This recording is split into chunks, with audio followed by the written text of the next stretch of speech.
I didn't prepare for this microphone, so let me know where is ideal. Is this cool? Yes. Yeah? Okay, excellent. My name is Margo, and this is actually my first nerd night, and I'm just really impressed with the turnout and everyone here and the whole concept and the idea. And so I'm really honored to be here. I'm really excited. I'm also a little bit nervous, and when I get nervous, I tend to talk really, really fast and try to get the presentation done as soon as possible. And so if I do that, maybe you all can start a little wave, and that can be my signal to slow down, and then it'll be cool. Okay, so enough about me. I'm here today to talk about a really rad little organization that's based in Osaka called V-Day Osaka. I and 6 other rad ladies started V-Day Osaka 3 years ago. And V-Day Osaka is actually part of a greater global movement to end violence against all women and girls around the world. It was created by a woman named Eve Ensler. This is her. Eve Ensler is the creator of the award-winning play The Vagina Monologues, and she's also a huge social activist that wants to bring more empowerment to women all around the world. Who here has heard of the Vagina Monologues? Raise your hand if you've heard of the Vagina Monologues. Excellent. And who here has seen the Vagina Monologues? Wonderful. And who here has been in the Vagina Monologues? Oh, look at those people. Lies. Yep.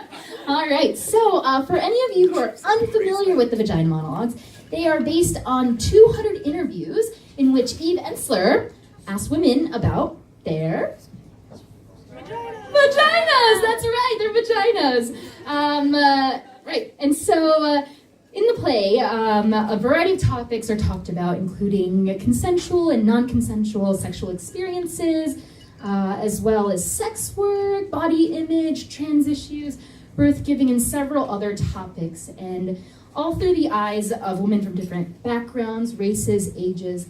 The monologues range from one person's piece about their relationship with their pubic hair. Spoiler alert, that's the piece that I'm going to be performing.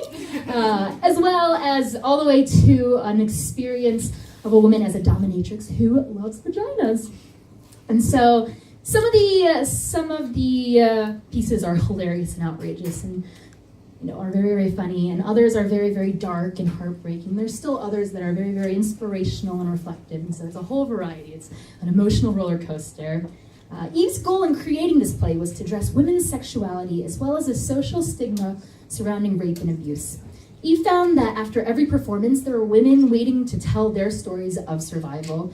And this led Eve to realize that this play could be more than just a moving piece about violence. It could be a performance that was used as a mechanism to get people to act to end that violence. And so, on Valentine's Day 1998, Eve and a group of women in New York established,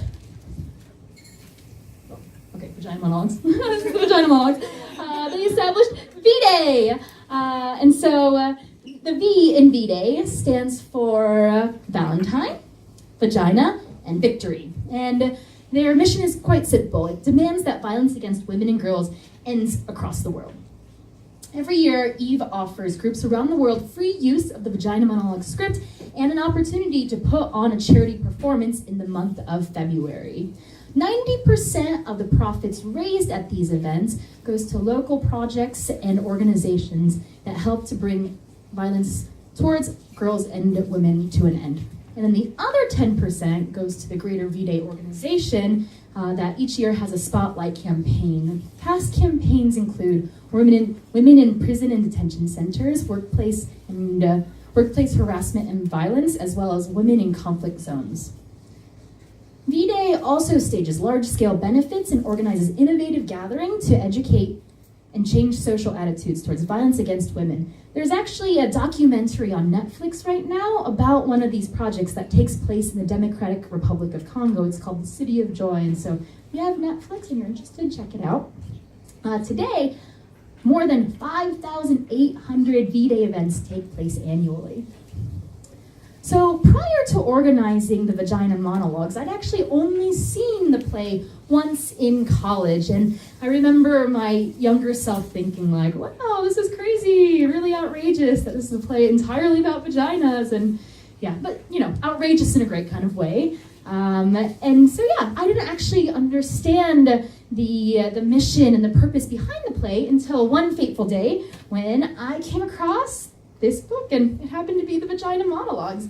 I found it in a free bookshelf, and so I grabbed it for some light reading. I was like, yeah, I've seen the play. I have a vagina, I'm sure this will be fun. And so, yeah, I got around to reading it, and yeah, it was so much more moving and funny and heartfelt than I had remembered. And in this particular copy, there were testimonials from past V-Day organizers. And, you know, the testimonials worked their magic, and I was inspired. And so here's me on the train reading the Vagina Monologues. And, yeah, of course I had my doubts and hesitations. Firstly, all the testimonials in this book took place in America, in college campuses, and I wasn't in America, I wasn't on a college campus.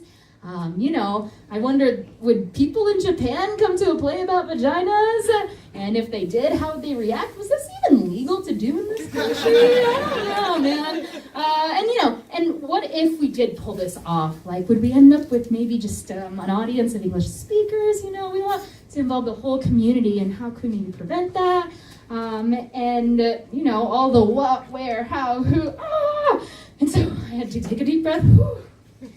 And so, step one I knew was, yes, recruit a team of badass feminists. Step one. Okay, I want to take a quick survey, pause my story. Who here thinks that people, regardless of whether you're a woman or a man, deserve to be treated equally? Raise your hand if you believe that's true. Excellent, we have a room full of feminists. Yay! Okay, so back to my story. I reached out to all the strong, beautiful, badass ladies that I knew, and some of those badass ladies reached out to the strong, beautiful, badass ladies that they knew, and we ended up with a gorgeous team of 7 organizers.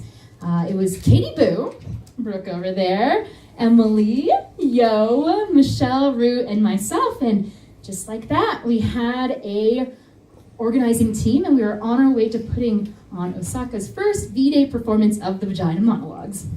And so, from there, we met and messaged often, we delegated, we brainstormed and collaborated, we had ideas, we had lots and lots and lots of ideas, and excuse my French, but we had a fuck ton to do, right? And so, of course, the first order of business was finding a beneficiary organization that we would donate our profits to, no matter how small the amount might be.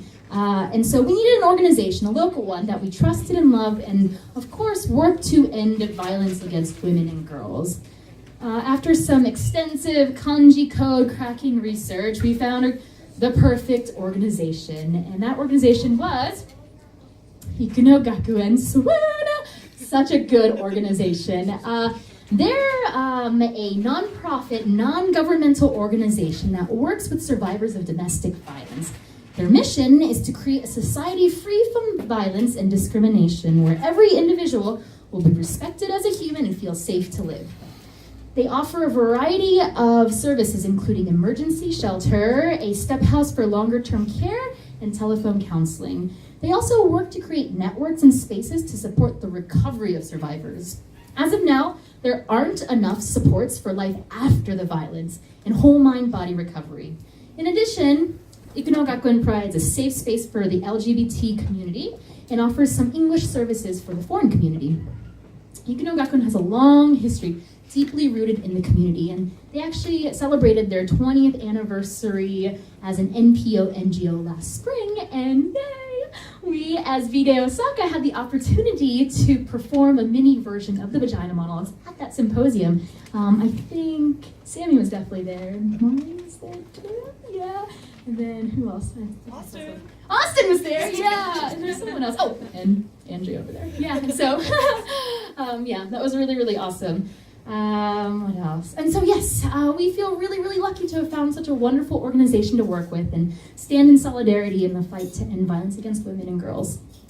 All right, and so this seems like a good segue to get into some of the issue Japan faces as far as violence against women.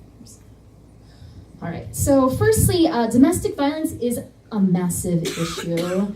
According to the Gender Equality Bureau Office survey, 1 in 4 women suffered abuse by their spouse in 2015.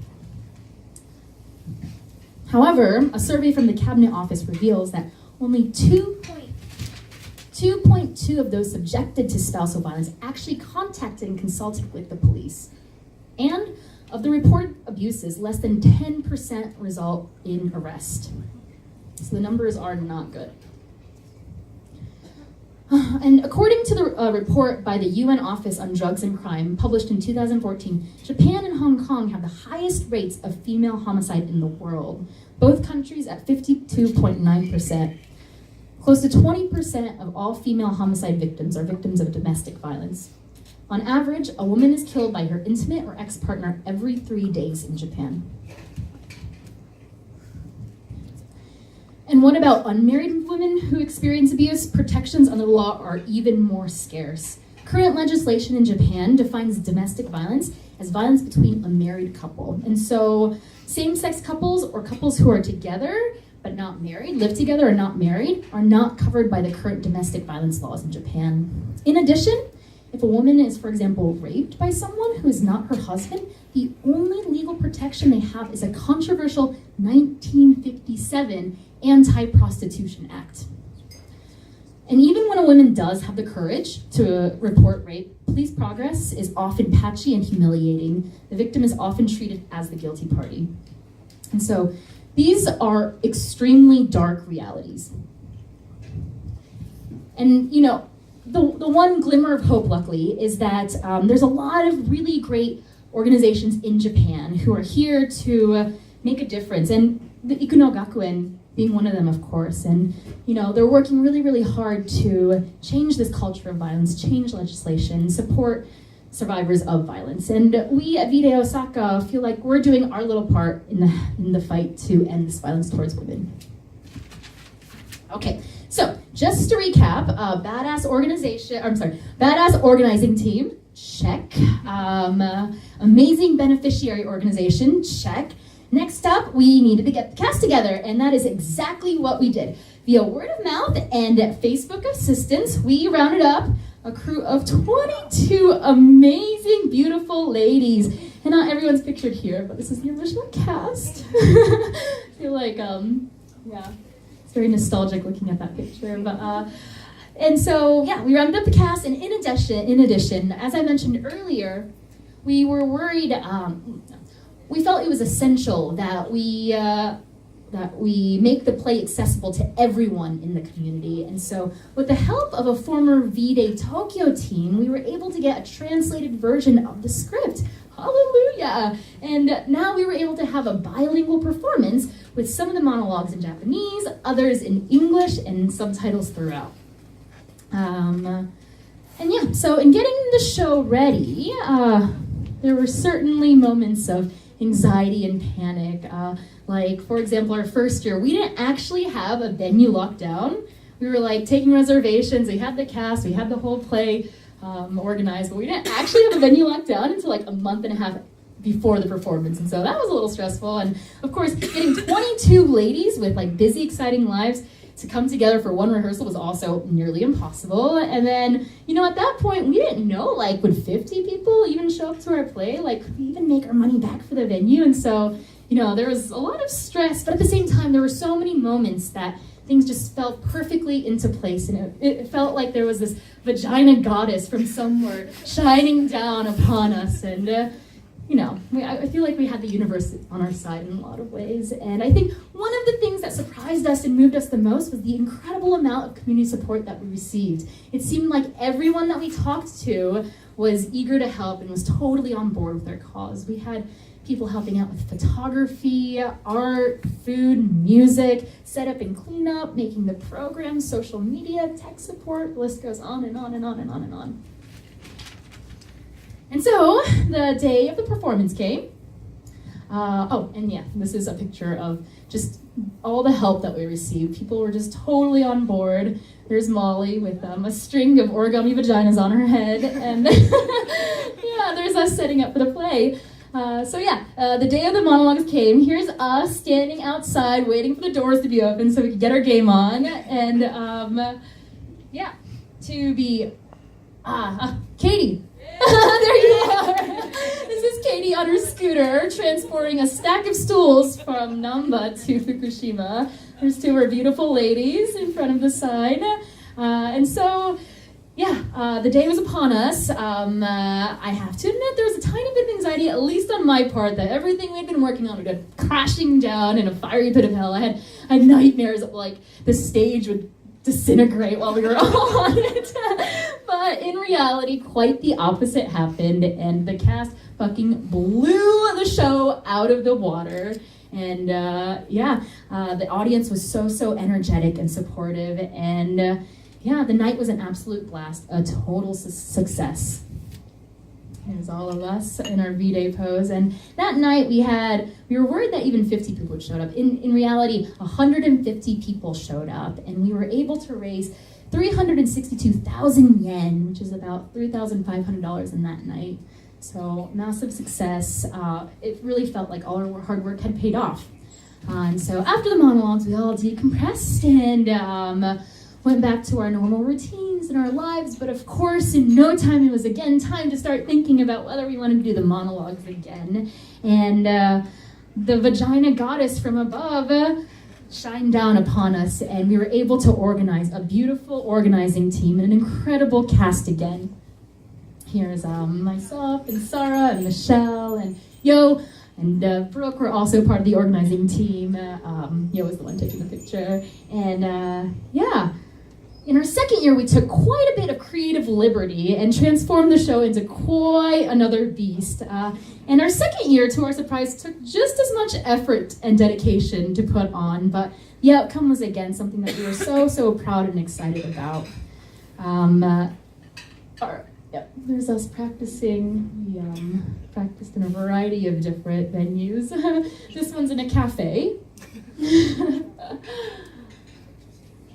And so yes, for example, the opening of the show was a mini V-Day Women's March, complete with chanting and posters and grabbing audiences and marching around to Beyonce. Here's us, their posters. And again, the cast was absolutely brilliant, and the audience was wonderful, and we rocked the show for a second year in a row. In our second year, about 200 people showed up, and we were able to raise 400,000 yen. And I just want to mention, in addition to the money that we were able to raise, I think most, if not all, of the people that contributed or were part of the Vagina Monologues would agree that the friendship and community that came out of putting on the event was also something really sacred and special and empowering. As our wise social media expert, Katie says, there's nothing like vaginas that bring people together. And the Vagina Monologues is actually not the only event that V-Day organizes. One of our most inspiring events is our Monologues, which is an open mic night that was inspired by the Vagina Monologues, in which we give people the opportunity to express their voices, and everyone and anyone is welcome to express at this event. Another ongoing extension of V-Day is our Riot Reads book club. Our aim with Riot Reads is to educate and expose ourselves to new perspectives and information in order to bring more equality and compassion into our own communities.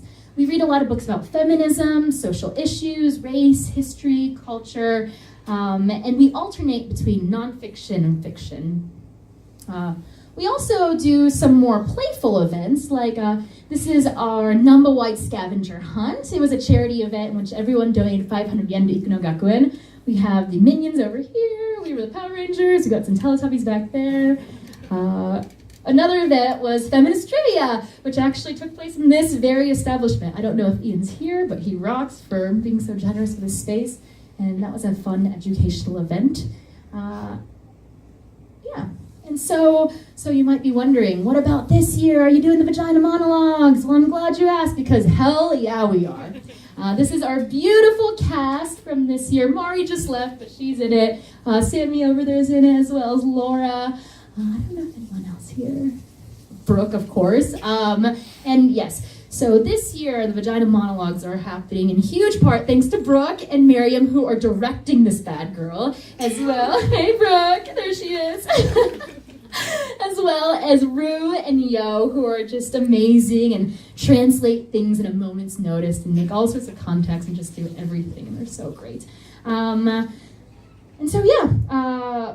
This year's production is going to take place on Sunday, February 24th. If you have your schedule, write it down right now. It's going to happen at Pine, Brooklyn, which is close to Fukushima Station on the Osaka Loop line. We're going to have 2 performances. I should have put it on here, but I forgot. So remember, we have one performance at 3 p.m. and another one at 7 p.m. The 7 p.m. showing is followed by a after party with food, drinks, maybe some light food, and an art auction, just all around good times.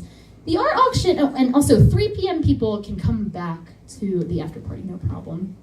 So the art auction is something that we've done the last 2 years, in which folks make art pieces for us that are somehow related to women or equality or ending violence against women.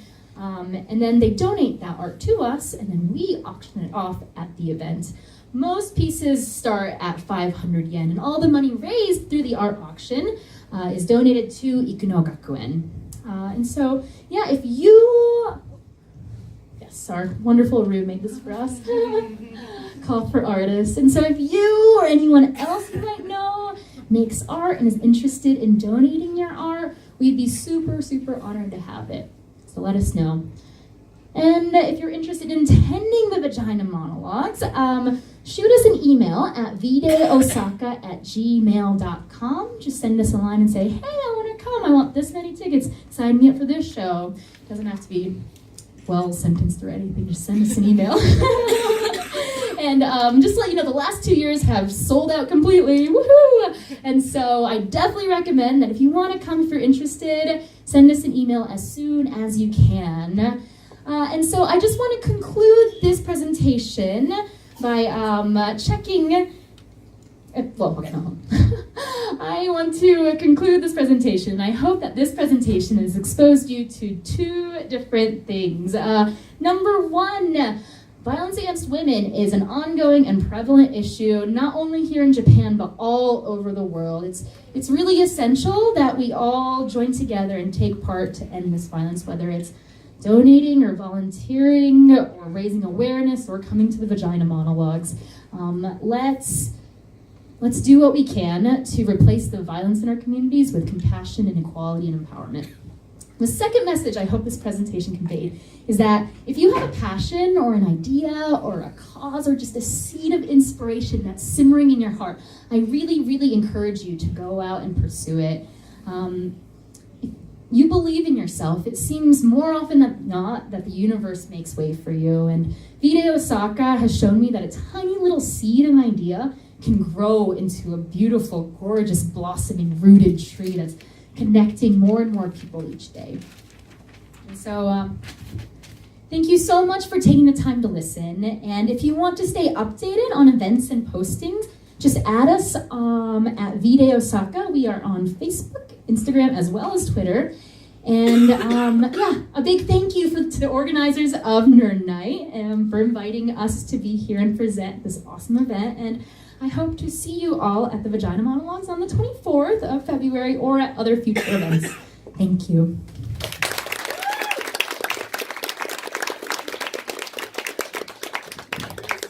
Maybe you're going to want that. Okay. The floor is open. Yes. You mentioned the Riot Reads book club. Yeah. How can we be a part of this book club? Very easily. So we have a group on Facebook. It's called Riot Reads. And so just type in Riot Reads into the search engine on Facebook and we should pop up no problem. Yeah, we're there. Please join. Yes. So have you faced any backlash for this? Because I understand that vagina imagery is actually illegal in India, not India, Japan. Yeah. An artist got arrested for including it into her art. Yes. Rokuden Nashiko. There's actually a really awesome graphic novel about her experience. She created a vagina kayak, and then she put and it was like based on her vagina. So she put the files online, and I guess that's where she fell into problems because she put her so you can, what is it, the 3D printing data for her vagina online. And so for us, I know there was like one venue that was like, oh, we don't want to have a performance about vaginas, and so that was like rude, but other than that, I don't know, Brooke, I can't think of anything. Like, honestly, there has just been so much support and good energy, to be honest. Yeah, I can't think of anything great question, thank you. It's very good to reflect on myself, actually. Yeah. I'm happy to know that you found Ningua and do you know? working together. Yeah. It's great. Should be that kind of thing with expats and Japanese should be done in many different fields. But I'm just wondering, in what language do you communicate with each other? At Ikunogakuen? Yes. So, lucky for us, this is another one of those moments where like, thank you, universe, thank you. They actually have a English-speaking staff member from America. And so, we have people who are Japanese and speak Japanese on our team, and so we would have made it work. And sometimes we do talk to Ikunogakuen in Japanese, but there is also an English-speaking staff member, and so that makes communication and organizing very, very easy for us. And when I said that there are English services, that's primarily that individual. He is a big member. Yeah, he's maybe one of the main staff members at Ikunogakuen. Yeah. Do you find any difficulty to understand the Japanese culture in terms of what you're doing? Yeah, I think that's a really, really tricky and sensitive topic, to be honest, because, we want to, obviously, domestic violence and violence against women is a big issue in Japan, but it's also a big issue in a lot of our home countries, right? And beyond that, of course, just like feminism, it's different in every culture, and it's important to, empower women, but also be very, very conscious that we are not from this culture, and so for us to say you shouldn't act this way, you shouldn't be this way, it should be a different way, is also not right. And so I think that's something that we're slowly and carefully navigating, and hopefully we're doing a good job. But I don't know. I also, sometimes hear myself saying like, "Oh, Japanese people is," and that's not good. And so. It's a process, I think. Yeah, but cultures are always hard to understand. But I think we're doing our best, and this opportunity has definitely helped us better understand Japanese culture, I can say. Thank you. Yes. Sorry, did you alluded to this at the beginning of your talk as well? But Yeah. do you ever think about maybe adapting it or using stories from Japan somehow? Because it's very easy to say, oh, these people, they're from America. Yeah, like this. for sure. The audience might not connect with it as well as Absolutely. stories from Japan. No, that's a really, really good point. Super, super good point. Because the Vagina Monologues is very, very Western in its thinking and its experiences. And so what we've done is in the Vagina Monologues, there's actually 2 points where we talk about a happy fact and a sad fact. And so the first year, I think we changed one of the facts to talk about issues in Japan so that it connects more to the audience. The last 2 years, we've changed both the happy fact and the sad fact to be about Japan to make it more relatable and connect more to where we are. And in addition, our monologues night, our open mic night, we hope that that's kind of an opportunity for all people, no matter what country you're from or what your background is, to have an opportunity to share your experience, whether that's your experience with vaginas or not vaginas, it's very open. And so, we hope that that's an opportunity for people to share their own stories as well. Yes? How many languages has the Vagina Monologues been translated to? That's... How many countries, how many times has it been performed around the world? That's a really good question. I don't have an exact number. I know that the Vagina Monologues, there is a book in Japanese, and so it's been probably translated in a lot of language. Like, I'm just gonna pull a number out of my hat. I don't know. I probably shouldn't do that because I really don't know. But I would say like more than 20. Just random guess, but I'll get back to you on that. A lot of countries, so it's done all over the world. And if you go to vday.org, you can kind of see where all these events take place. I really appreciate what you do, but I was just wondering, your Vagina Day, is it the performance you do, is it done in Japanese or in English? So it's bilingual in the sense that some of the monologues are in Japanese, some of them are in English, and then we have subtitles throughout. And Alright. so if it's in English, we have subtitles both in English and Japanese. And so if you don't understand English, then you can read the subtitles, vice versa for Japanese. So then the monologues that are given, are they also including Japanese women? Because Yes, of course. Yeah. We have people from all over the world. So Japanese women, American women, British women. We had a Spanish woman. A lot of different countries. This year, Norway and China. Norway and China. Yeah. And in the audience, I mean, you said you get increasing numbers and hopefully more increase this year in February 24th. Yeah. But how many of the audience is actually Japanese women? I would say maybe like 30 to 40% are Japanese, and then maybe 60% are foreigners or English speakers. Of course, I think we have, how many Japanese women in the play this year? Maybe like 4 or 5? Maybe 5 or 6? Yeah, 5 or 6, and then I think we have like 10 Western women. Yeah, and so the proportion is obviously more Western, and so of course, when you put on this play, a large percentage of your friends come, and so that's reflected. But we've been working really hard to share the vagina monologues with the community, and so like this year, our flyer, we have this on the front, but the back is a awesome anime. I should have put a slide, but I didn't. It's an awesome, do you have a poster by chance? Awesome. It's an awesome animated cartoon that our fabulous Rue made for us, and it's all in Japanese, and it explains in a very, very friendly Osaka way what the vagina monologues is. Thank you. And so if you all are interested, grab one of these. It says, vagina monologueってどんなイベントなん日本語と英語のバイリングルのproduction this I can't read that country. And so if you want to check it out, and so we're doing what we can to get more of the Japanese community involved as well. Very nice. Thanks. Thank you. Any more questions? Oh yeah. Thank you. Yeah. Okay. Thanks everyone.